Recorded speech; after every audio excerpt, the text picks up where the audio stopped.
All right, everybody, welcome to the Hurricane Awareness Symposium. It is April 23rd, 2018. I just want to thank everybody for being here. We have a great crowd. In the back, for the people that are here, we have great information packets. Please check it out. Also, if you're on the websites, check out the websites further. There's all kinds of great information here.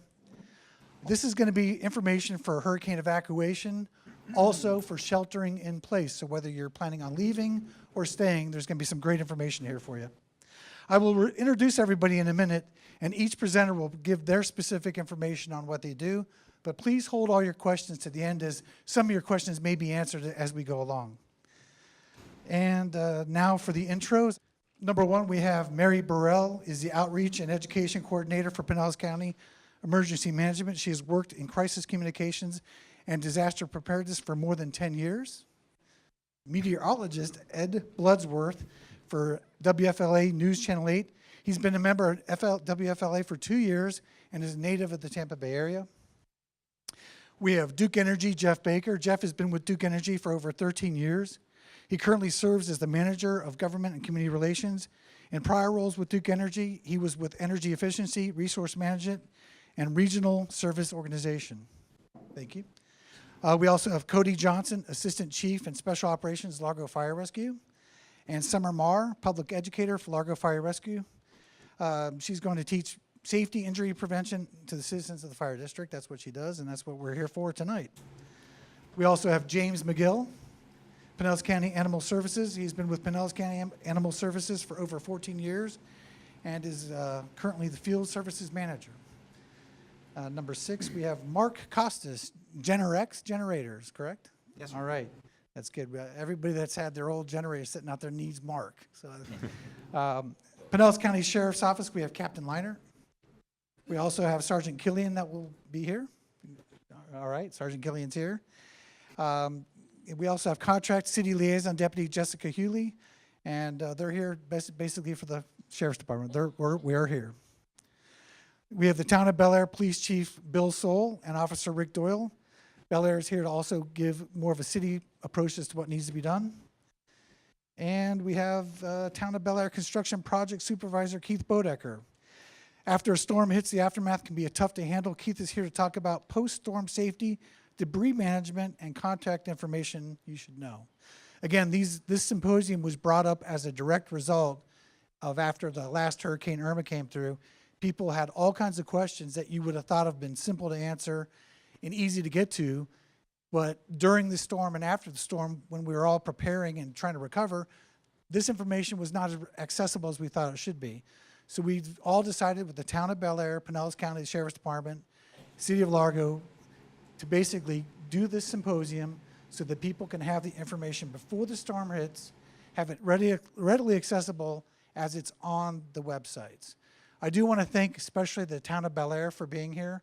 They helped with the local preparations, and we're very thankful to them. And also the City Commission of Belleair Bluffs. Of course, everyone that's here is taking out a lot of their time of their night, but this information is hopefully going to be on the websites for the next 5 years. So at this point, I would like to start, and we'll go back to Mary Burrell, and we're going to go ahead and start with you, and the floor is now yours. Take care. Okay, thank you, Mayor, very much. Hello, everyone. On behalf of Emergency Management, I want to thank you all for coming tonight. These are all our partners right here. We all work together year-round. You may not even realize that on all hazards.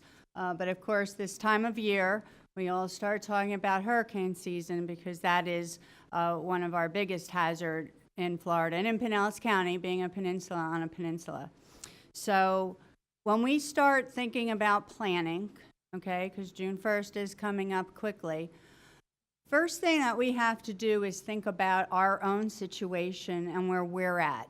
And we have to start by seeing where we live, right? So we're talking about our evacuation zone. So let me ask, how many people in here know your evacuation zone? Oh, that's very good. We go out and we talk to people, and even after Irma, not that many people know, so I congratulate you. That's great. When you look up your evacuation zone, that's the first thing you should do, and everybody should do that, even if you think you know where you live, okay, because you want to make sure. Lucky for you, Most of you, or many of you, live in a non-evacuation zone in this area. So when you do live in a non-evacuation zone, you don't have to evacuate. Look at your house. Do you feel safe in your house? Is it a sturdy house? Can you brace your garage doors? Can you shutter your windows? And can you brace your doors, your front door? If you can, then you don't need to go anywhere, okay? If you do decide that you want to evacuate the area, you want to evacuate Tampa Bay, you need to go days in advance, okay? Because as we saw with Irma, the roads get busy real fast, airports close down, and people were stuck on those highways, and that's not a good place to be when you're want to evacuate. And if you're going to evacuate, go far, far away, because those hurricanes tend to follow people.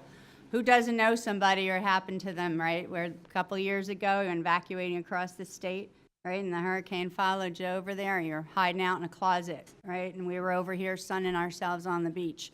So we would like you to stay in the county, because if you look at the map, there's 2 huge areas of white, and that's all non-evacuation zones. So, okay, so you say, I'm in a non-evacuation zone. I feel safe in my house. I'm going to get shutters and everything. And I'm going to do that like now. I'm not going to wait until the last minute so that I have time to do this. Look around. Who do you know that lives in an evacuation zone that may have to evacuate? Invite them over. You know, if you live alone or you can group up with other people in your neighborhood, do that. We'll have to kind of come together, as everybody does during hurricanes. And if you're in a good spot, please reach out to other people that may not be. Some of you do live in an evacuation level A. So that means that you would have to evacuate first. Level A is called first. Now, you have to figure out what you're going to do. Look at your family. Do you have kids? Do you have seniors? Do you have pets? You have to take all of that into consideration. Your best bet is to find a host home, one of those people in the non-evacuation zones. You have a lot of area around here, so hopefully you know someone, friends. Doesn't even have to be really good friends. Just make sure you match. You know, you don't want somebody who hates dogs to go over there if you have one. And kids, that's a big one. People with kids and people with kids. But try to find that host home, because the last thing you want to do is go to a public shelter. We do have them. We have shelters that are pet friendly. We have shelters that are special needs. But it should be your very last option. We have plenty of people who live in this county in non-evacuation zones that people ought to be able to get together and be able to ride the storm out. Shelters are very, very, very crowded. They're noisy. They're just very confusing, you know, congested. They're crazy. You know, it's not a good place to be. So just consider whatever options you have. But we like to tell people go tens of miles, not hundreds. You do not have to go over to Orlando. Now, if you live in a B, C, or D, or even E, you may have to have a couple plans. Okay, so if you're in a B, say, you're not going to have to evacuate if we call an A. If you live in a C, you do not have to evacuate if a C is not called. That's why it's so important to know exactly what your zone is and to listen very carefully when the evacuation orders are given. Again, if you live in a C, you don't have to evacuate if an A and a B is given. Evacuations are called by storm surge. And you probably will hear a little bit more about this. But we're given a forecast by the National Weather Service, and they tell us the storm surge that could happen. So it's a science with a little bit of art thrown in. But according to that storm surge level, unless you live in a mobile home park, in which case you always have to evacuate, that's the zone that gets called for an evacuation. So what I'm saying is that if your level is not called, and I'll say zone and level back and forth because both are used, so don't get confused, okay? So if your level is not called, you do not have to evacuate, okay? And you're safe from storm surge as far as that goes. All right. So, with, they wanted me to mention what to bring. Well, it's really a long, long list for me to go through right now, the basic supplies that you need. But you do need your important documents, your titles, your social security card, all of that, your medicine, your prescriptions. Now, if you're on a prescription and a state of emergency is called by the governor, you can go to the drugstore and you can get more medicine without having to wait that the insurance company makes you. So you can go ahead and get enough prescriptions to kind of stock up a little bit because you don't want to run out of that. You need enough supplies for at least 1 week. Okay, food and water, non-perishables, and 1 gallon of water per person per day for drinking. 1 gallon per person per day for hygiene and other uses. Okay, so you got to think about all of those things that you'll need. And as we saw with Irma, and this is something I didn't realize, is that the stores don't reopen afterwards. So everything could be getting back to normal, and you've got the end of the week, but your supplies are running out, and the store isn't open yet to get you those supplies and those food. So I would get ready for 2 weeks. 2 weeks and probably without power. You really have to be prepared for the worst. And something to think about, if you're staying home, there's a lot of things that you're going to need for your home to stay there. And all of this information is available on the web and in materials. Our All Hazards Prepared guides will be coming out, the new ones, in another month. But when you think about the things that you're going to need to stay home, that's easy. If you're evacuating, you're probably going to want to come back home. So you have to get your house ready for that too. So that when you come home, you already have those things in place. You already have your cooler, your flashlights, your tarp, all of the things that you're going to need. So kind of think about that.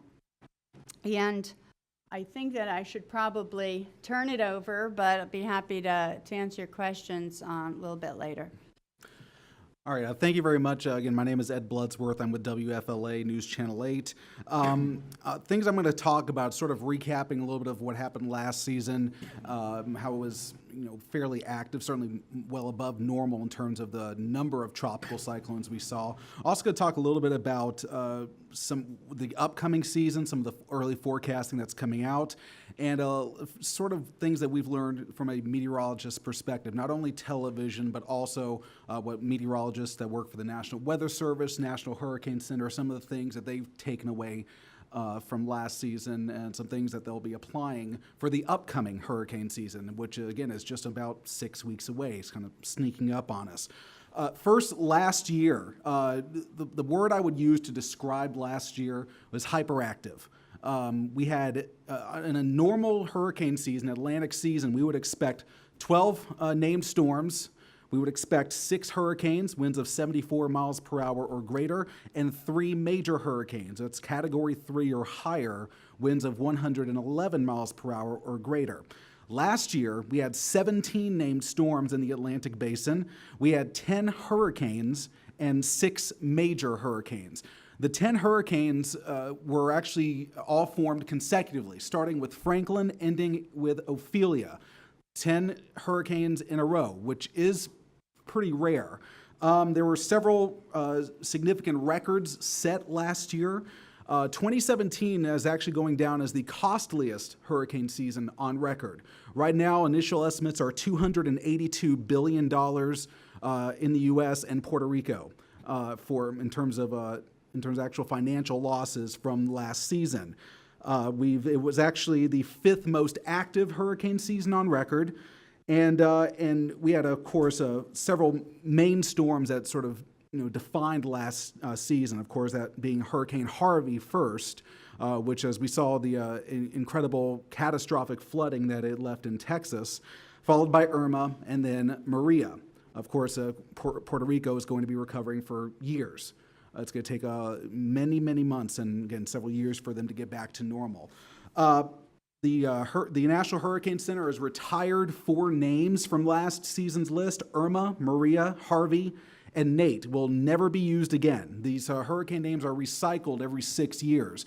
And so those names will never be replaced again. And typically that, of course, happens when a hurricane causes or a storm causes a significant loss of life or a significant amount of property damage.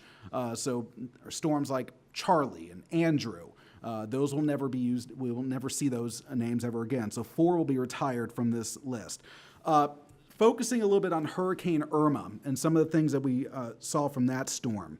Hurricane Irma was at least from a scientist's perspective, a very interesting storm to watch. I remember as we were sort of stuck in the television station for a couple of days as the storm was approaching the West Coast. I was speaking with our chief meteorologist, Steve Jervey, Lee Spann, Julie Phillips, and Ian Oliver, the other meteorologist at our station. And Irma was a very tricky storm from the very beginning.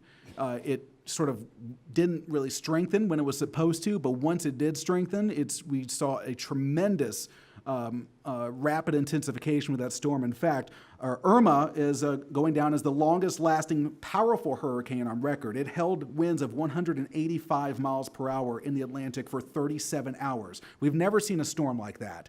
It is going down that record is actually a worldwide record. We've never seen a typhoon in the Pacific or a hurricane or a cyclone that did what Irma did as it was traveling across the Atlantic. And of course, we saw the impacts that it made in the Leeward Islands and then eventually making a Category 5 landfall in Cuba and before making the long-awaited turn to the north. And then it finally, of course, made landfall in the Keys, Cujo Key, and then making a second landfall near Marco Island. Made landfall in the Keys as a Category 4 hurricane, then made landfall in southwest Florida as a major hurricane, a Category 3. So in terms of what we're expecting for the upcoming season, the meteorologists at Colorado State University historically put out the first forecast every year, and they are forecasting another above average season, slightly fewer than last year. A couple of reasons we think that, they believe that is, you've all heard of El Nino, La Nina. One typically leads to more activity in the Atlantic, that would be a La Nina phase, or an El Nino phase would actually end up causing fewer hurricanes in the Atlantic. Well, we're actually going to be in we're forecasting a neutral phase. So really we don't believe there's going to be a strong El Nino or La Nina either way. But what we are seeing across the Atlantic basin right now are warmer than average sea surface temperatures, especially in the western Atlantic, closer to the U.S. coastline. The far eastern Atlantic is actually running cooler than average. But we believe that there will still be enough energy in the eastern Atlantic, or the western Atlantic rather, to make up for that. So we're expecting a slightly above average season. But what we tend to tell everyone is, all it takes is one storm. Andrew, 1992 was a perfect example. It formed during an El Nino year. There were only a few tropical systems that formed that year, but of course it was Andrew, and we saw the kind of devastation that it made in South Florida. So all it takes is one storm. Some of the things that we had last year that we learned from, we had the brand new GOES 16 satellite implemented last year. We saw some incredible imagery, some things that we've never been able to see before. And so we're learning from that. They're sort of taking in a lot of that data, running it through current forecast models to see if we can improve our forecast models. There's another big program that I've actually been speaking with a professor out of the University of Michigan who's running this in partnership with NASA, another satellite program that they launched last year. I'm actually going to speak with him in a couple of weeks to talk about some of the early data that they saw. They got some amazing data I'm told, from Hurricane Irma, so we'll be learning a little bit more about that. The National Hurricane Center is going to be made a couple of changes last year. They implemented a new naming policy for their tropical systems. We now have things called potential tropical cyclones. We unfortunately did add a couple more names. I think it was a little bit confusing to viewers. We end up getting that kind of feedback. Regardless of what we're calling this, is it a depression or a potential tropical cyclone? Is it a tropical storm hurricane? When we believe we're going to have a system that's going to affect landmass, especially here on the west coast of Florida, whether it's a depression, whether it's just a big rain area, or whether it's a major hurricane, we would hope that everyone takes the takes the steps necessary to at least keep themselves aware. of an impending system. They're going to be making a couple of changes this year. Noticeably, when you look at when we give you the forecast for these, you look at that sort of cone of uncertainty, that cone of error. There have been some improvements made in some of their modeling, and so every single year for the last 10 years, you may not have noticed it, but that cone is actually getting smaller and smaller. Just as our modeling and our forecasting gets a bit better, the amount of error decreases. So again, this year, that cone, especially as you go 72, more than 120 hours out, will be getting smaller. So that's certainly something that we're working. Some of the things that we saw this year, especially with when it came to social media, and some of the things that we're working to, quite frankly, fight this year, is the one great thing is that social media has transformed our entire lives as we know it. Folks can get information any which way: Twitter, Facebook, wherever, television, of course, newspapers.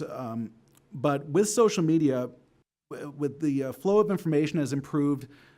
That's a great thing, but it's also a bad thing. And especially we've seen a lot of folks who come out there and put out fake forecasts showing worst possible scenarios and saying that's going to happen. And they have, official names like Hurricane Center forecast whatever, and it's they're not the National Hurricane Center, they're not your local media source. The one thing that we would pass along this year, because we saw a lot of that flying around last year, is make sure you're following and getting your information from a reliable source, whether it be your local emergency management, your local media outlets, National Hurricane Center, our National Weather Service office in Ruskin. Make sure you're getting your information from those trusted sources, because there is a lot of disinformation that's being thrown out there. And once one person shares it on Facebook or Twitter, 10 more people share it, 100 more people share it, and it's very easy to get the wrong information out there. And that's something that we're monitoring, and we're going to be trying to do a better job of trying to limit the amount of disinformation that goes out.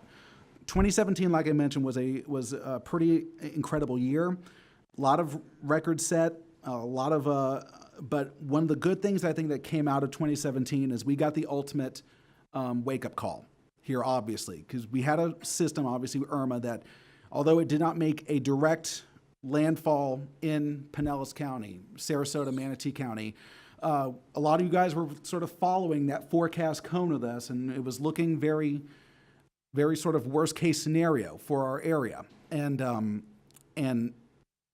what we were very encouraged by was the response from folks. When they were told to evacuate, they did. It seems like people were very, very aware of this system, obviously, because we haven't had a significant system like this in many years, or a scare like this since 2004. So that's got us very hopeful for the future seasons. There are a lot more people here that have moved down into this area since the last time this area had a significant system. Of course, Charlie back in 2004. And this area, again, the population has exploded. More people are moving to this area every day, hundreds more, thousands more, and many of those folks have never been through a hurricane. Well, last year, they can say they have, and they've gotten a wake-up call. They now know what to expect.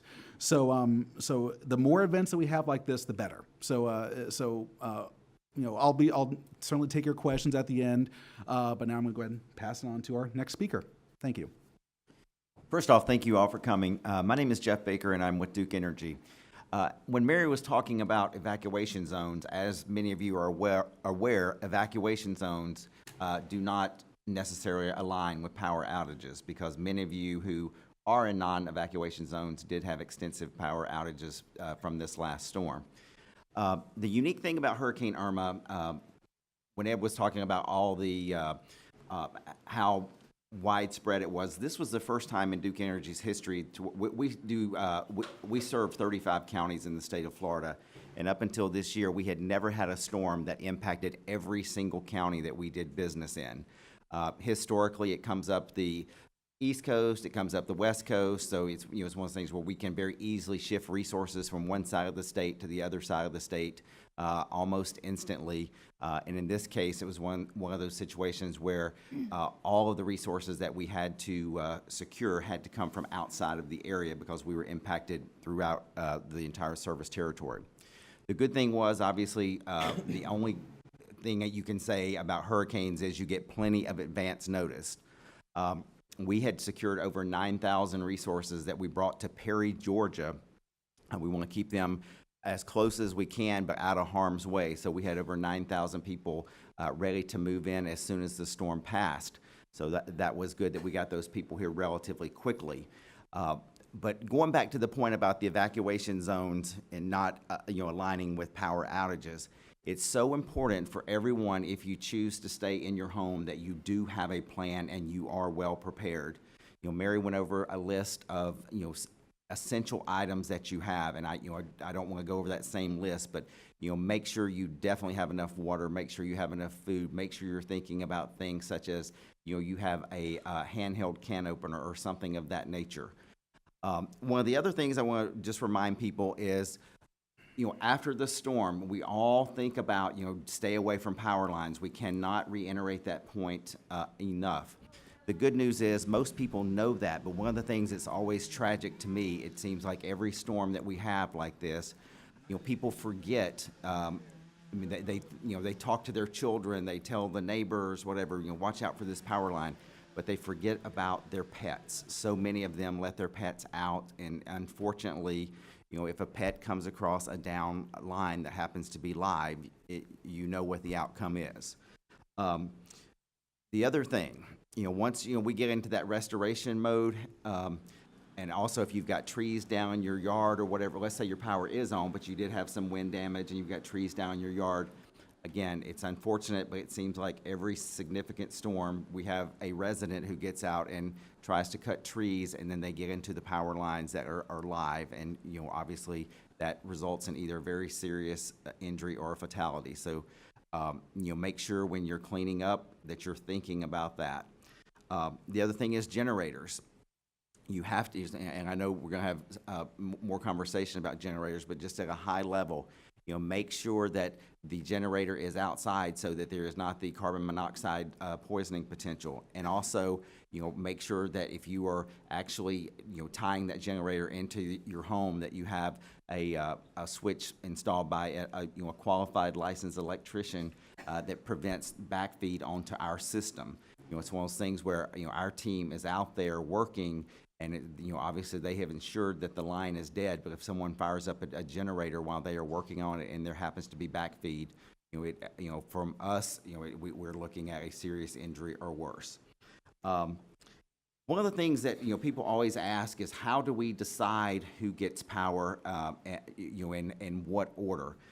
The primary driver is the number of customers out. It's one of those things where we look at an area, and if you have an outage in an area that has 8,000 customers out versus an area that has 3,000 out, that larger area is going to get attention first. Now, obviously, in a storm like this, we had crews all over the state, but we were prioritizing based on the number of customers out in each area. The last thing that I have to say, obviously, Hurricane Irma, challenged all of us, but the biggest thing is, make sure you have that plan, you're well stocked, and that you are patient. I mean, that is the most important thing. I want to segue, we're talking about hurricanes, but obviously I want to segue very quickly to talk about just the traditional afternoon thunderstorm. The most important thing that you can do when you have an outage is to call us and let us know that you are out. The way our system works, we have a modeling program, and let's say that you live on Southwind. If you're the only caller that calls in, the way our system is, it's going to say, well, it has to be connected to a device that serves just that home. And when I'm saying that, I'm talking about like the transformer. But then if you have someone who lives on, say, Indian, that calls in right after that, our system is automatically going to know, well, it's not the transformer, because there's no way that transformer only serves, say, 6 houses, and this is not served by the same transformer, so obviously it's got to be what we would call an upstream device. So that automatically, even if we've dispatched that crew to come to Southwind, it's going to reroute them to what is the most probable cause of that power outage. So even if your next door neighbor has said, oh, I called in the outage, if you're on a separate transformer or something like that, the more information that we can get, the quicker we will be able to get that truck to the right location. So always call in your outage. The other thing is, I reflect back on what I said, The larger number of customers that are out is how we dispatch. So if, let's say, on an afternoon storm, we have 5 outages, 2 of them have 1 customer out, 1 of them has 7 customers out, 1 of them has 40 customers out, and then by that customer, now living on Bluffview calls in, we're like, oh, in Belleair Bluffs, we now have hundreds of people out, then obviously that is going to get the attention first. So again, always call in your outage. One of the other thing is vegetation management. I know we all love our trees. We as a utility are required to cut trees on a cycle, and it is either a 3-year or 5-year, depending on the type of line. But if you see situations, that it may have been a couple of years since we have trimmed in your area, if you see where potentially it could be a problem, please give us a call and let us know about that. And now would be the ideal time, not 2 days before the storm, because obviously 2 days before we are getting hundreds, if not thousands, of those calls. Lastly, it's one of those things we're talking about vegetation management, and I know most of you live in homes with, very mature vegetation, but if you're in a situation where you're planting new things, never ever plant underneath the power line, because again, potentially, it's going to be a couple of years, but it's going to be in that power line, and it is going to create a problem.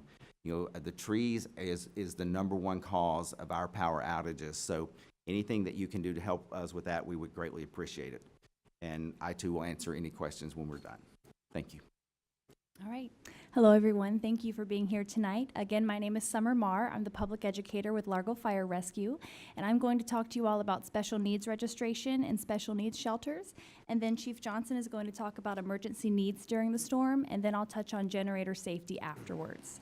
So when we are talking about special needs shelters, we have 3 special needs shelters here in Pinellas County: Dunedin Highland Middle School, Oak Grove Middle School in Clearwater, and John Hopkins Middle School in St. Petersburg. So you might be asking the question, how do I know if I need to go to a special needs shelter? Well, some of the criteria, but it's not limited to just this, would be if your medical equipment is dependent on electricity, if you have an oxygen concentrator, a nebulizer, a CPAP machine, if you need assistance in a wheelchair, if you have some type of memory impairment. If you're not sure if you qualify for a special needs shelter, that's okay. Feel free to please fill out a form, and we'll be happy to walk through that form with you and make that determination whether you need to get to a special needs shelter. So if you are in an evacuation zone and you think that you qualify for a special needs, please fill out one of these forms.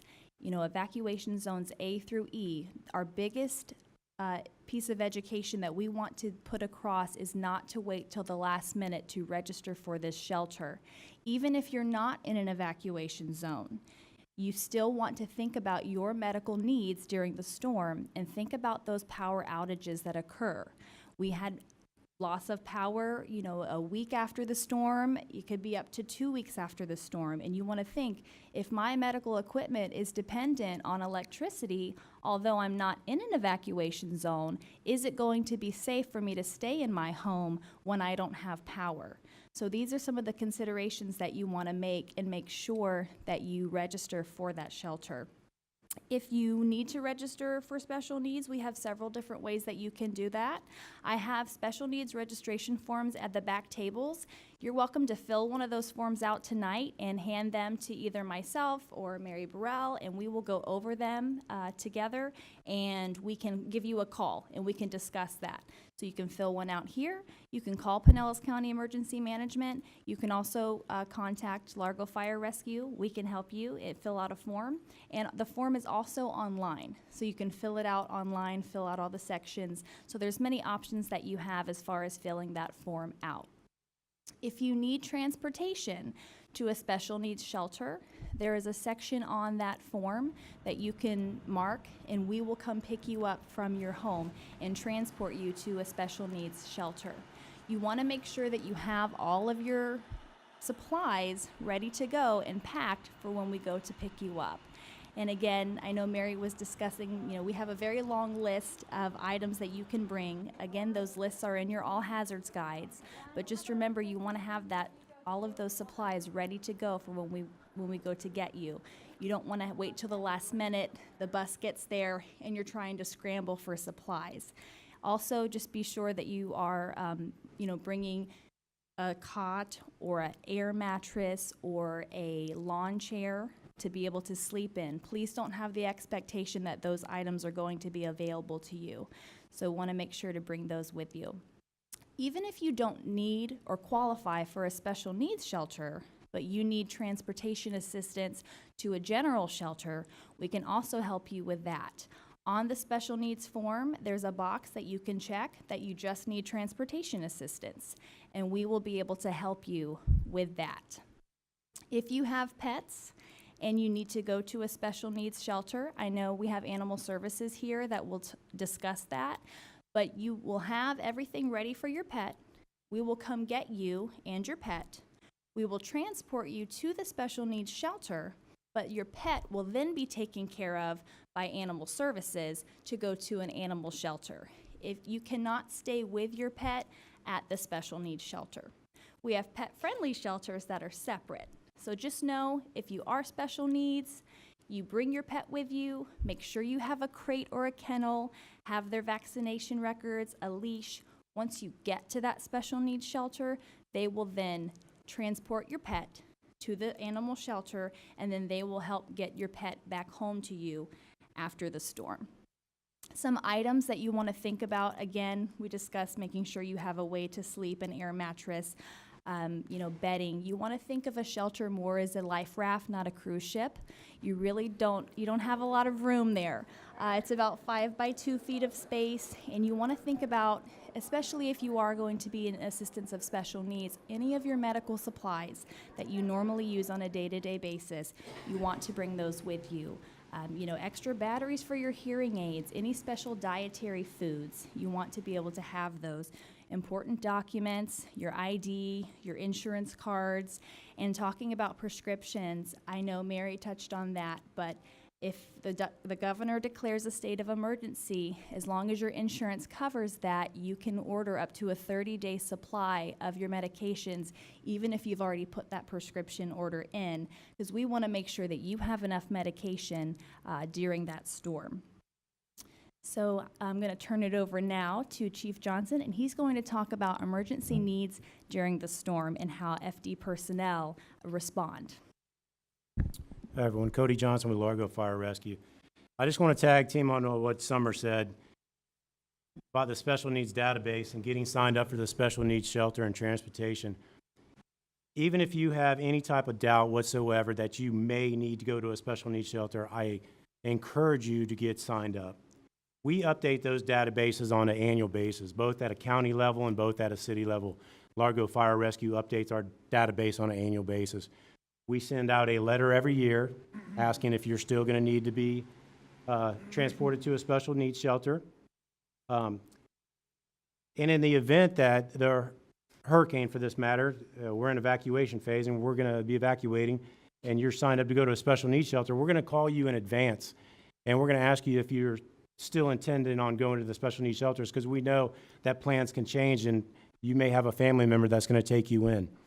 So don't be discouraged that your plans may change. Please get signed up.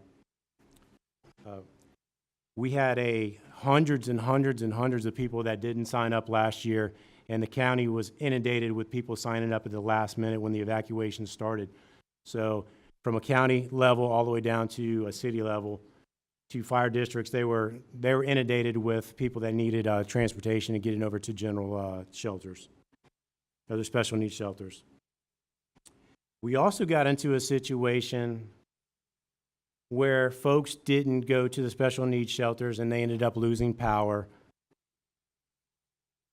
and they called 911 for assistance. There's going to be a time where we can no longer run 911 calls.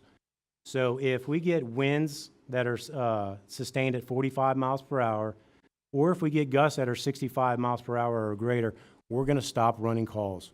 It's for the safety of our crews. With that being said, last year we had numerous calls that were in queue that we couldn't run because we ceased operations. Everything from, sad to say, from cardiac arrest to structure fires, we couldn't run those calls. We couldn't get to those folks. So again, that is just putting more emphasis on getting to a special needs shelter and getting to shelters. What we did learn from Hurricane Irma last year, and when I say we, school board, fire departments, health department, is making sure when we're getting you back to your homes that you have the needs that you have to have. Do you have electricity? Do you have water? We want to make sure that your house is habitable. If you have those medical devices that have to be plugged in, we're going to make sure that you have electricity, and we're not just going to drop you off at your home. So I know there's going to be questions about that. I want you to know that rest assured we are going to take every means possible to make sure that you have the everything you need before we get you into your home. Thank you. So again, just to reiterate, if you feel like you might qualify for special needs assistance and you think that you depend on electricity for your medical equipment, please don't hesitate to fill out one of these registration forms because you really don't want to wait until the last minute. So I'm going to touch just a little bit on generator safety. And one of the big safety factors that we fear with generators is going to be carbon monoxide poisoning. So carbon monoxide is a colorless, odorless gas. They do call it the silent killer because it can cause headaches, but then it will slowly lull someone to sleep before they even realize that they've been poisoned by carbon monoxide. So a couple of tips if you do have a generator and you're planning on using a generator for your hurricane preparedness event.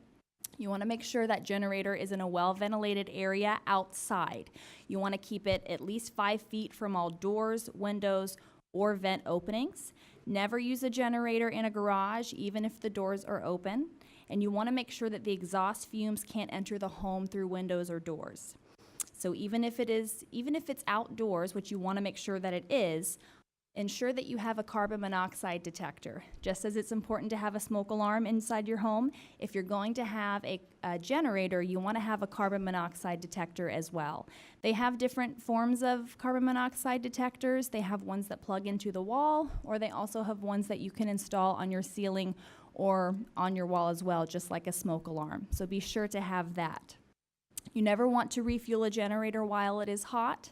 Wait till it cools down to be able to refuel it. You want to make sure that you plug your appliances directly into the generator or have a heavy-duty outdoor rated extension cord. You want to check that extension cord for any cuts or any tears, anything that could cause a fire hazard. And you also want to think about your fuel that you're going to need for the generator. And store that fuel in a container that's appropriate for fuel and for that purpose, and correctly have it labeled, and have that container of fuel stored outside of the living area and make sure that it's not near any combustibles. So thank you very much. Good evening, everyone. Thank you for being here. Again, James McGill with Pinellas County Animal Services. As Summer touched on, we will pick up special needs pets from people that are registered with the special needs with your fire department. We will come out before the storm or at the shelter, and we will take custody of the pet, and we will house it during the storm, and then we will get it back to you when the storm is over. We do operate 3 pet-friendly shelters, the first one being Palm Harbor University High School, the second Largo High School, and the third Gibbs High School. A couple of changes this year from last year is we no longer require you to be pre-registered. There is a form online that you download, complete the form, bring it with you. On the form, list all the necessary supplies that you need to bring with you. You show up at the pet-friendly shelter. It's first come, first serve, and then we'll get you set up. This year, the pet-friendly shelters are also general population shelters, so you will not be sleeping with your pet. Your pet will go on one side of the facility with animal services, and you will go into the general population side with all the citizens. We will allow you time to come over and care for your pet, take the pet out to go to the bathroom, stuff like that, but you will not be staying with the pet. Last year we found that a lot of people showed up with no supplies at all, and we quickly ran out of supplies. So we suggest that before hurricane season starts that you have a to-go kit for your pet, which have a carrier. Make sure the carrier is large enough for the pet to stand up, turn around in. Make sure you have vaccination records, food, water, a muzzle, a leash, a collar, litter, a litter pan, everything ready to go. That way, when you show up, if you do show up at the pet-friendly shelter, you have all your supplies, you're ready to go. One thing I can't stress enough is making sure that your animal is current on vaccinations. We get a lot of people that show up at these pet-friendly shelters and their animals are not current, and you end up bringing something home, such as a cold or something your pet gets there. So you want to definitely make sure that they're up to date on vaccinations. Second thing is, we can't stress enough, is microchipping your pet. You want to get your pet microchipped, and you want to make sure that information's updated with your veterinarian, with animal services, and with the microchip company. A lot of people rely on the tag and the collar, which works, but a lot of times they end up passing hands through people, and that collar, for some reason, is not on the pet any longer. So the first thing that we're going to do is we're going to scan that pet for a microchip. We're going to check our system. If it's not in our system, we're going to be calling the microchip company to find out who owns that pet. If you shelter at home, like I said, have the to-go kit. Please don't leave your pet out there in the storm. We had a couple of calls last year of that happening. Like Duke Energy touched on, down power lines, all sorts of stuff. It's not good. And believe it or not, people do leave their pets out there in a hurricane for some reason. I don't know why, but they tend to. So it's important to bring them in. And with that, I'll pass it over to Mark with generator. Hello. Well, when it comes to generators for the residential market, there's really two types of generators. There's the completely fully automatic home standby systems that test themselves every week, exercise themselves every week, and turn themselves on during an event or a power outage. And then there are the types that are the portable generators, the ones that are typically have the little tires, you fill them up with gasoline, you roll them out once in a while and you test them, hopefully. Those are the other types. The fully automatic home standby systems are pretty much foolproof. Hopefully they're installed by someone who knew what they were doing. Hopefully they're inspected by a city official and they're installed safely and correctly. That's typically what you find when it comes to the home standby systems, the automatic ones. So we won't talk about those a whole lot. But everybody did touch a little bit on the portable ones. The portable systems, they can be very dangerous if you're not careful. The most important thing I could tell you to do is to read your manual. I know usually what we do, especially us guys, we buy something like that. The first thing we do is throw the manual out, maybe use it to light our fire for the barbecue grill. But the first thing we should be doing is reading that manual. I know a good rule of thumb, like she had mentioned, was to keep the generator 5 feet from any opening, window, or door. It's important to think about what else is an opening. It's not just a door and not just a window, but even the soffits are an opening and can allow carbon monoxide to get into your home. Same thing with the dryer vent, believe it or not. It can make its way and creep into your home. If you look at most of the manuals for portable generators that I've seen, they all say 15 feet from an opening, window, or door. Now, they're being very conservative, but of course, like she pointed out, that's the minimum. Being safe is always a good idea. Every year, unfortunately, we lose probably a dozen people that do something silly like run the generator inside the garage. We've had folks that have put them inside of a living room. I'm not sure why, but we do, and it happens. So the safety aspect is very, very important when it comes to a portable generator. Now, the chief asked me to remind everybody about backfeeding. I know we've heard a lot of folks, they say, well, I'm going to backfeed my generator in through the dryer vent.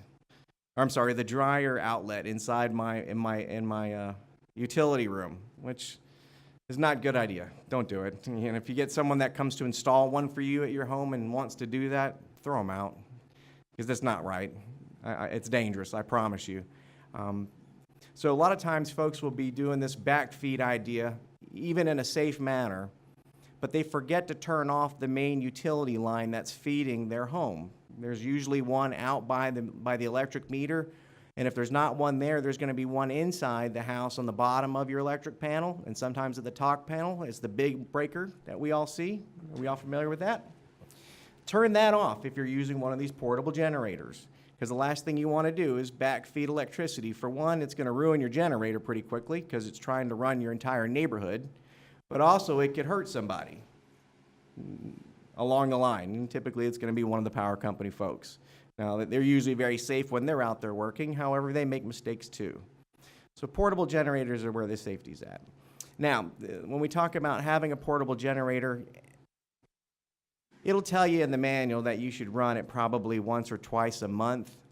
If you run it at least once a month for about 10 minutes, just make sure it runs, that'd be a good idea. Don't wait till the storm is almost here to find out if it works, because that's when we get a lot of phone calls. We got people calling us like crazy. And we ask them, when was the last time you looked at it? Oh, 3 or 4 years ago. Well, it's not going to work today. It's just not. So that's what happens with those. The other thing is fuel storage. The young lady also talked about that for a little bit. Getting fuel was a big deal. Having a place to store the fuel was a big deal. You need to store it someplace very safe. Oddly enough, we tried to buy, for some of our employees, we tried to buy storage containers, the 6-gallon containers off of Amazon probably 10 days prior. They were on back order for almost 6 months. So if you want to get a fuel container for your portable generator, now would be a good time to do that. So that's a good idea. Now back to the home standby systems, the automatic ones that test themselves every week. Some of them have lights and indicators. If you decide to buy one of these systems, go out and look at it once in a while. Just check it. Make sure it's working. Make sure no rodents have gotten into it. Make sure it's working as well. Again, there'll usually be light indicators and things of that nature on them, but take a look at that and make sure it's still working for you. And last but not least, talking about, again, the carbon monoxide. That's a big ordeal. The carbon monoxide, we heard a lot about that from a lot of systems that were installed improperly. They were never inspected by any city officials and were not installed by any type of generator professionals, but there was 3 of them out there that folks had to get evacuated out of their homes because they didn't realize it, but luckily their carbon monoxide alarms were going off. They're very inexpensive. You can buy them for about $12 off of Amazon, and they literally just plug into a receptacle and just leave it alone at that point. It has a small battery on it, so it'll continue to work for about 3 days, the ones that I've seen. It's always a good idea. It's never a bad idea to have more of those sensors. All right. Well, thank you very much for inviting us, and we appreciate your time. Good evening. I'm Mike Liner with the Sheriff's Office, and they asked a couple topics here. We're always asked on suspicious persons, kind of when to report and such. The biggest thing I can tell you, what's suspicious to me may not be suspicious to you and vice versa. I think we can all agree that if you have the person in a ski mask outside somebody's house at 2 in the morning, could prompt a call, and that's good. But the reason I bring it up is we need information from y'all. Y'all know your communities better than we do. So the thing that comes up, or one example would be, I could dump a dozen deputies into Belleair Bluffs to assist with recovery and such, but they're not going to know that John evacuated. So your next door neighbor, John, is gone, and they're going to drive by that car in his driveway every single time. So suspicious in that would be, I mean, realistically, you know your next door neighbor. I don't say you have to know the whole community, but if you know to your right, left, and across the street, and you see the car there, call us. Then we'll come out and take care of it. And one of the things I always see, or see often, is that it's interesting because we do this job because we want to do this job, but we'll go out and it's like, yeah, that was suspicious, but I didn't want to bother you. And there's nothing wrong. It's just I see that. But the whole thing is you have to understand 12 to 16-hour days is a long day. So please bother us. Let us know if there's something you see. We'd be more than happy to come out and look into it. And we'd rather it be John's car broke down and he had a rental car and came home early or something than John's happy and you're all happy. Call us. That's what we're here for. So I'm not going to sit here and tell you, look for this or this or this. You're going to know something that doesn't look right. Just call us. We'll be more than happy to come out and check into it. The other stuff, we have some scams on unlicensed contractors, and unfortunately, during these times, these always happen. People are just like that. It blows my mind. But the side of this is you got to realize, and I realized this when we were activated, even though you're used to doing your routine or something like that, there is some stress associated with this. Excuse me. So you're going to do things differently than you would in a normal circumstance. I'm not saying it's hugely different, but there'll be decisions like, maybe, well, that's not too bad, I really need that. So the only thing I can say about that is make certain you're not victimized twice, is what it comes down to. You don't want somebody to come out and wind up doing something wrong, and then not only do you have the stress of the hurricane, but then you have the stress of the monetary, whatever you were trying to get fixed in the first place, and now you got to get it fixed again, so you hit twice. So Sergeant Killian is here, and you always hear, and you've heard recently, a lot of stuff about unlicensed contractors. You also have to realize we have licensed contractors too that sometimes make mistakes. So she has a whole bunch of information and stuff, and we can share with you on where to look and how to look and what to look for and what to kind of think through in advance. So when you're in this type of situation, you already kind of have it pre-thought out. And then along the lines, one thing on travel safety, and I find this interesting, kind of firsthand. When they used to talk about pulling first responders off the road, I'm like, no way, no way. And they really haven't for the 25 years I've been with the sheriff's office. I'm like, no, we can get there, we can get there. So I remember we were sequestered, and they said, okay, it's all clear.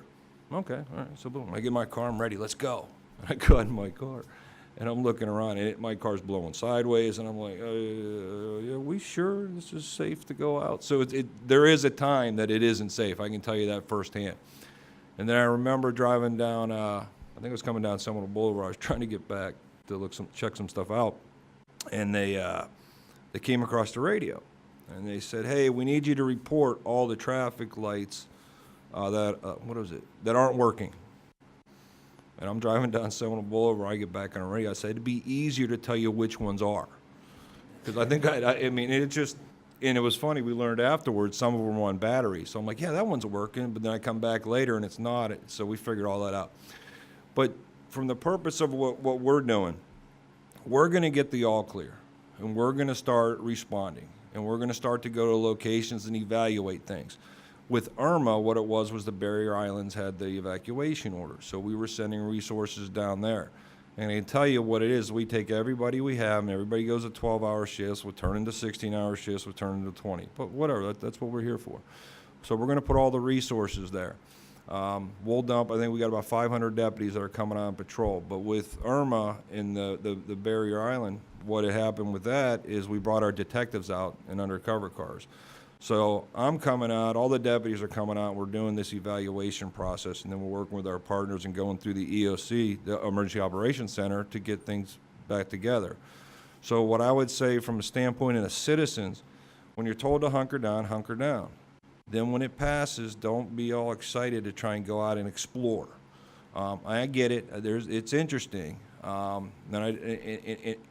the more cars out there, the more traffic lights out, the more crashes, which pulls us away from doing what we're trying to do, to evaluate stuff, get the information to the EOC so they can get it to the partners to get out and fix it. That just gets delayed. And not a funny thing, but going down, it was interesting. When I started up here at Belleair Beach and went down, and they had their one signal out, but it looked like, really, from driving from Belleair Beach down to St. Pete Beach, that a lot of the east of the intercoastal got hit harder than the beach did. I think it plays in all these with the storm surge and stuff. But when we came up here, I think it was myself and three deputies and a supervisor. We saw you all saw, but all the down oak trees laying across the road, and one went through a roof and a branch went through it. It was interesting. But along those lines, when we first went out, it was pitch black. So now you're driving, and there's no lights. It's your lights, and it was eerie in Pinellas County not to see everything lit up. So you're driving, and you talk about down power lines. We're looking for it, but trying to find a down power line at night with no lights is not easy, unless the telephone pole, in my case, was laying across the street. That one we can figure out. So realistically, you got to fight the urge to go out and explore. And for the first day, I can tell you this, there was limited people on the road. It was the fastest I ever got across Pinellas County in my life. And then people start to trickle out, and I get it, but if you let us get down here, let us evaluate and stuff, that's the biggest thing for us, and keep yourself safe. Because there was a lot of down power lines, and you can see, and so Duke and their partners could attest to that, and they did a great job bringing everything back online. But please keep yourself safe. Let us do our job. We'll put the resources out there, and two other things. One is we'll evaluate areas. So if you come in, if I'm driving down your street and you have power, cable, TV, and phone, and the popcorn machine's going, I might have to go somewhere else to look that somebody doesn't have power and there's a tree laying across it. So we'll come out and deploy the resource. That's kind of how it works. Now, let's say, for example, this area gets hit harder than the trees and all that stuff. It could very well be that a dish flies off one of the antennas and you all lose cell service. So I just wanted to point out that if you still got landline, the poles aren't all down and stuff, and you got landline, I don't know if anybody has landline anymore, but if landlines are still working, right outside this door on the left is a ring down phone to the sheriff's office.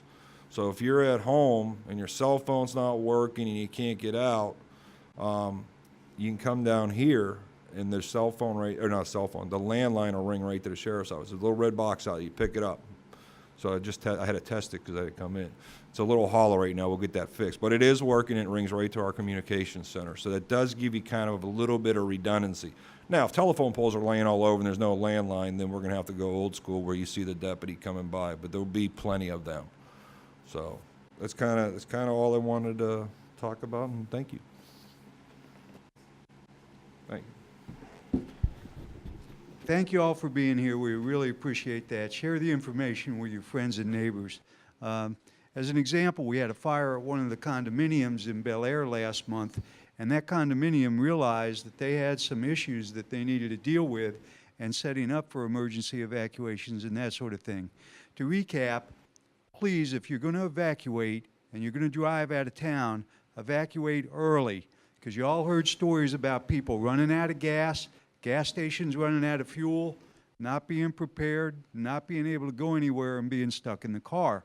The other big thing is afterwards, there's a rush of people to come back in. There's a traffic jam going to be coming back into Florida, coming back into this area. There's only so many bridges that are coming across to the bay and then down Highway 19 into town. And people that live along the beaches, the sheriff's office is going to have the bridges shut off. They're going to have limited entry. They're going to make sure that you have some kind of identification to get back out there. And even in Belleair, we're going to be watching for people coming back into town. Looters are obviously a concern for us, and we want to be aware of that sort of thing, and we want to be aware of the residents coming in. Also, if you're going to evacuate, call your friends and neighbors from out of state and let them know where you're going, where you're going to be, and that you have some plans made, because we get inundated with calls of people asking us to go check on their family and their friends to find out if they're safe. And if you make those arrangements ahead of time, that's much better off than having us get called.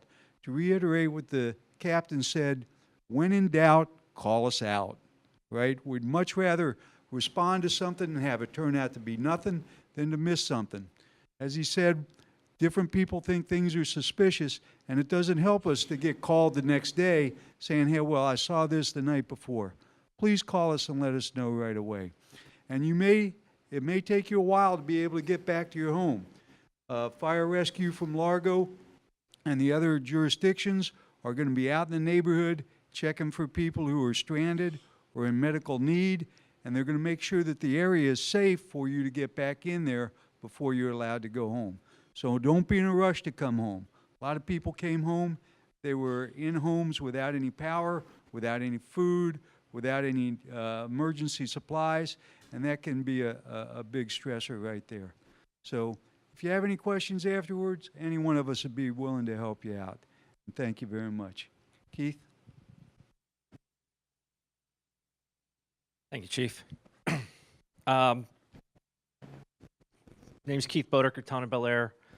I'll be covering some of the things on after the storm. To my colleagues over here, Kathy and Ashley, helped compile a pamphlet here. It's available in the back of the room, and I believe this will be on our websites as well. Okay. What this is for is to kind of give you a quick reference guide. At the bottom of the sheet, we have all the numbers for Pinellas County Emergency Operations, Town of Belleair, Belleair Bluffs, Duke Energy, any of the major utility companies we have in one location so that everybody has the most current number that we had available at this time as a quick reference guide. One of the other tips is, that I know the captain and several other members have mentioned, is monitor either the radio, news, internet, whatever, to make sure it is safe before you go out and the storm has passed. So I know as any of the emergency first responders, we can't go out until it's cleared, the winds are below 45 miles an hour. Once it's past that time, we're going to go out and start assessing situations and doing something called a first push. During that time, we'll be not only looking for down power lines, but we'll be also starting to clear roadways, trying to make it more accessible for fire, EMS, and any of the sheriffs to come through. So, and part of Public Works, we're the guys that are out there with the chainsaws, the loaders, trying to clear at least one lane of traffic so that if we have to get any of the fire squad, rescue squads out there, they can safely get through. I know one of the things with Irma this past year was come about 8:30, 9 o'clock in the morning, as we're still out trying to clear roadways and debris, everybody decided they want to get in their car and start driving around to do damage assessment. While I realize it's, very intriguing to go out and see what else has been done, while you're driving around, we're also out there working. So we had to stop what we were doing to try and do traffic control so that the workers were safe ourselves, which is slowing us down even more.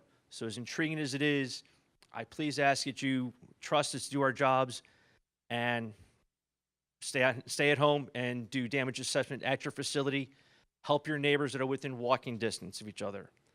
One of the other items noted on the safety tips over here and for debris management is take photos of your property before storm. Everybody's got a cell phone or smartphone now. A picture's worth 1,000 words. Snap pictures beforehand. It's date and time stamped. Do the same thing afterwards. When you can show a photo to your insurance agent, here's what my roof looked like beforehand. Here's what it looks like with a 42-inch oak tree through it. It's real easy to do. That way you can start getting somebody in for that. On the back side of this flyer also here, we have a chart, and it kind of helps list the different categories of debris that will be done and handled as part of the debris management. There's obviously your vegetative debris, which is different than some of your construction debris. So if there's any drywall or water damage, those all need to be separated into separate piles. One of the big things we had was people bagging up leaves, and they were putting the plastic bags in with all the branches. The contractors will not know that that is vegetative debris inside, so they're going to treat it like it's regular household trash. So in order to get things expedited and moved along more quickly, I please, and I'm sure Chris and Deborah as well, use this sheet as a reference. That's why we took the time to compile all this as a quick, easy reference guide, front and back. Like I said, these will both be up online for everybody to reference who's unable to attend. Keep them in separate piles so that it's clearly delineated between them.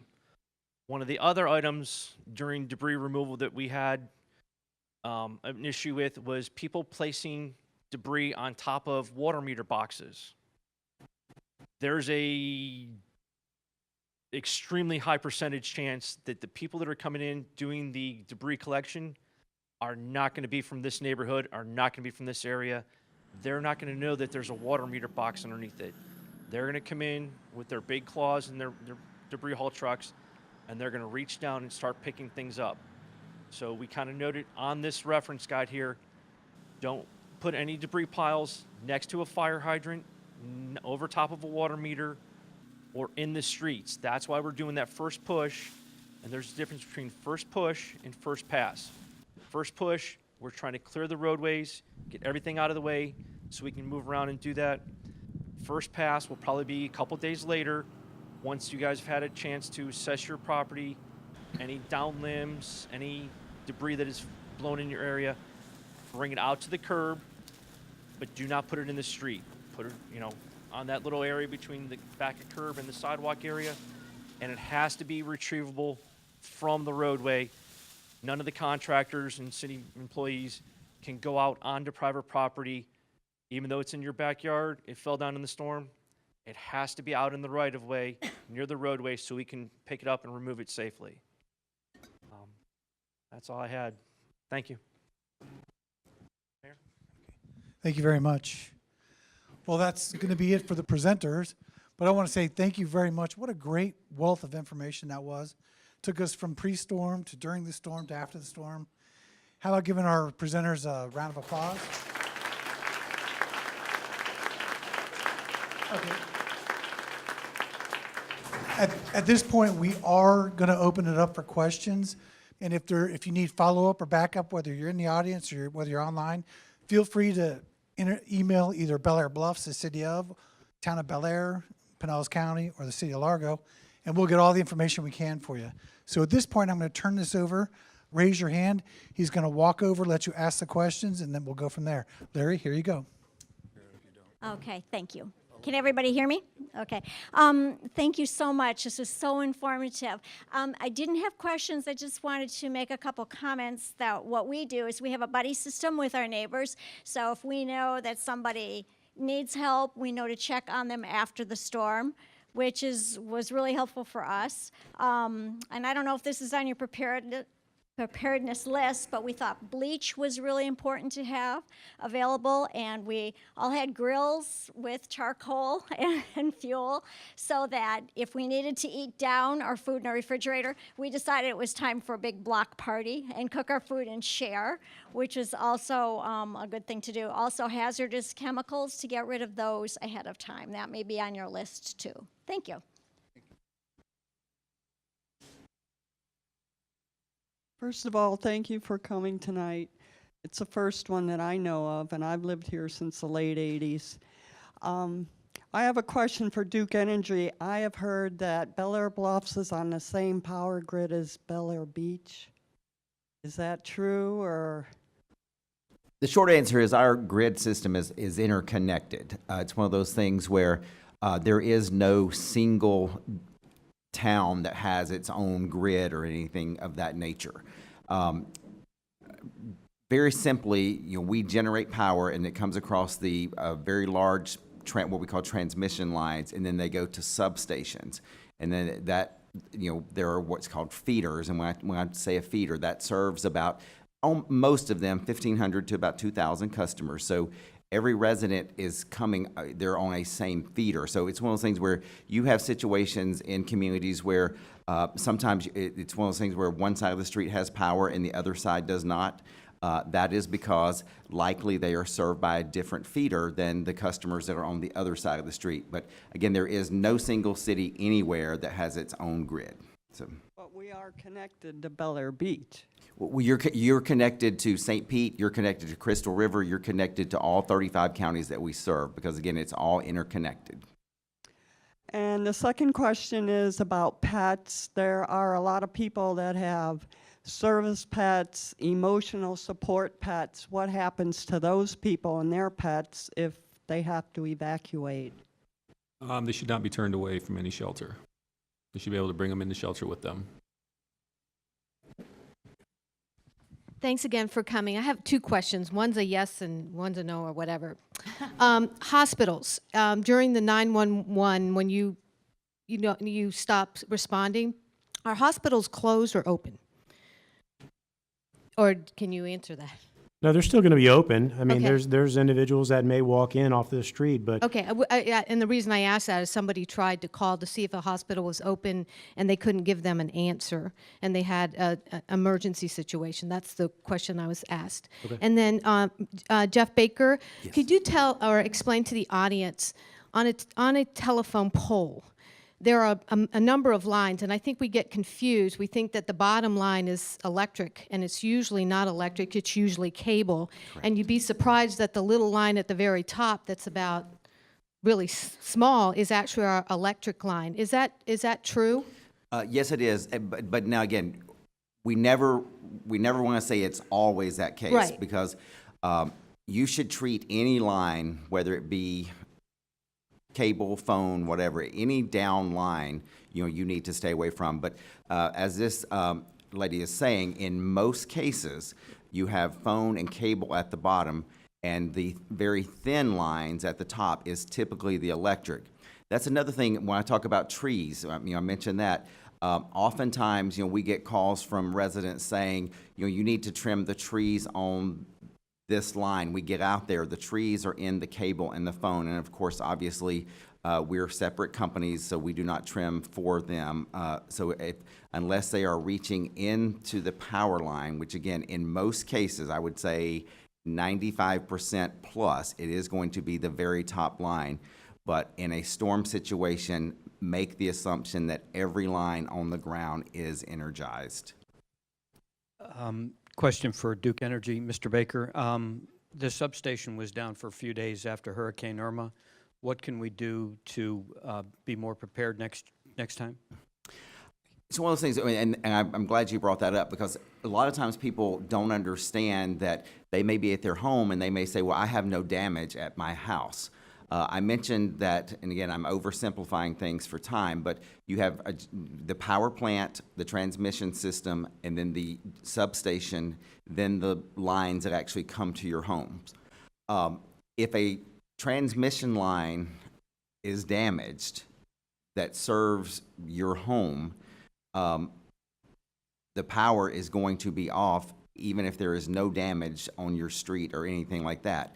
Because if you think of it, it's sort of like your circulatory system. If you have a main artery that is damaged or whatever, nothing in your body is going to be in good shape. If you have a capillary that just burst, it's not a big deal. So it's one of those things where, and in this past storm, we had over 40 substations that received damage. So until those substations get repaired, then we can't do anything further down the line. So as far as your question as to what do we do about the substations, one thing, it's since the 2004-2005 hurricane season, utilities were required by the legislature back in those days to do what we call storm hardening. Duke Energy has invested over $2 billion since that time. The problem is that it's one of those things where $2 billion sounds like a lot of money, but unfortunately our entire system has not been hardened and will not be for several more years. So it's one of those things where certainly we know that storm hardening works. For example, with the transmission towers, every transmission tower that has been replaced since the 2004-2005 hurricane season survived this storm with no issues whatsoever. It's just one of those things where we're a very large state. It's one of those things where it will take a significant amount of time for our entire system to be what we would say fully storm hardened. Yeah, in terms of communications, I know if we have a serious storm, the power lines will be down, the cell phone line, or the lines will be down for the phones. How about if the cell towers are down and the cell phones become non-usable or they won't transmit? Is there something that you could use for a backup? Something like that? Is there, I think I heard like in New Orleans or something, they had like a Zello or something. Is that a viable type thing? We found that there were some, that's an app that may or may not use. A lot of times when phone service doesn't use texting, or won't work, texting will. There may be a time when everything is down. With the loss of power, you have to be prepared for that. And to me, when everything is down, we still have good old-fashioned AM radio. So I say get a radio, get batteries, get the crank, because that's going to be your best bet at that point for getting that news. And you do need to try and keep in touch with what's going on, because you really, really don't want to go out until you hear that it's okay to go out. So I would just make sure that your texting doesn't work, make sure that you've got your apps downloaded and stay in touch with us and with the major media. And then when all else goes down, listen to that AM radio. One of the problems that I ran into, and I know a lot of people did, was in preparation getting sandbags. I went to several county parks and was told it was a 3 to 4 hour wait. I tried to do it myself and buy sand and sandbags at local, Home Depots and Lowe's and stuff, and couldn't find any anywhere. Has there been discussion, or is there plans to make sandbags more accessible for citizens throughout the county or at city halls or anything like that? Okay. There are no plans to do anything more than what was done. We offer sandbags to people who feel like it will help protect their home from flooding. Sandbags are not effective against storm surge. So people, on the beach and spending most of their time getting the sand into some bags and line them up in front of their door may or may not really even be helpful. There's a lot of time now to do a lot of these things. If you Google, was it flood barriers? There are a lot of products on the market that would probably do a better job than sandbags. Some of them are more expensive, but there's inexpensive options too. And blowing up plastic or expanding, things you can put around the doors. There's a great variety of things, and I would investigate that. Well done. Are there evacuation zone maps in the back, or where are they available? Yes, the Pinellas County All Hazards Guide that we have in the back does have the evacuation zone maps on them. You can also go online to www.pinellascounty.org/emergency, and you can click on Know Your Zone. And on that website, you can enter in your address. It'll tell you what your evacuation zone is. It will tell you local shelters. Now keep in mind, not all shelters will be open during a storm, but it does give you ones that are closest to you, and it also gives you a few hotel options. Something else in regards to evacuations during the storm, if you do choose a hotel as one of your options to evacuate, you want to go to a hotel in a non-evacuation zone. I know during Irma, we had some who evacuated to a hotel that was in Zone B, and then we evacuated Zone B, so they had to then leave. We have a list in the back that also has hotels that are in non-evacuation zones, and it talks about whether they are pet-friendly or if they're not. So feel free to take one of those lists on your way out. Thank you. Thank you all for coming. It was wonderful information, and we really appreciate it. And we'll pass the information along to our neighbors. Most of the people had problems, in my opinion, with not evacuation, not their pets, but being without power for 4 or 5 days. I want to know if Mr. Baker's operation has done an analysis afterwards to find out in our two towns, Belleair and Belleair Bluffs, what caused the major outage for 4, 5, 6 days. Well, as I mentioned, the primary cause of the outages was, we had substantial damage to our transmission system as well as our substations, and then we obviously had our distribution. And when I say distributions, that's the wires that affect, that come to your homes. We had substantial tree damage, and especially in certain parts of Belleair.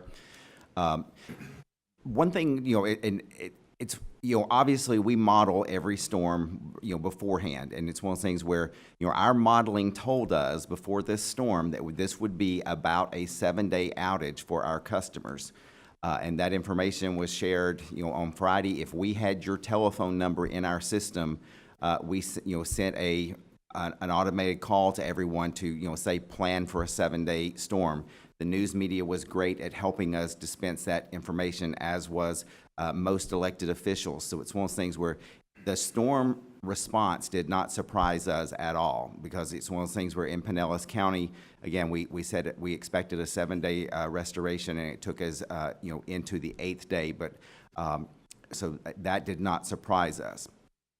Where our challenges were with this particular storm was obviously, I'm sure you were most all aware that we had some very significant communication issues with our system that reports outages and makes calls to the automated system. So that was our primary issue that caused many people to get inaccurate information. But from the beginning of the storm, we did expect a 7-day restoration. And it's one of those things where obviously every storm will be different. So it's one of those things where I could never say that any town will have a 3-day response, a 5-day response, a 7-day response, or longer. So it's one of those things where every storm is different. And it certainly, has to be looked at, but we do our very best to give that information, within, 2 to 3 days before the storm hits. What is our, best guess as to, what the length of the time would be.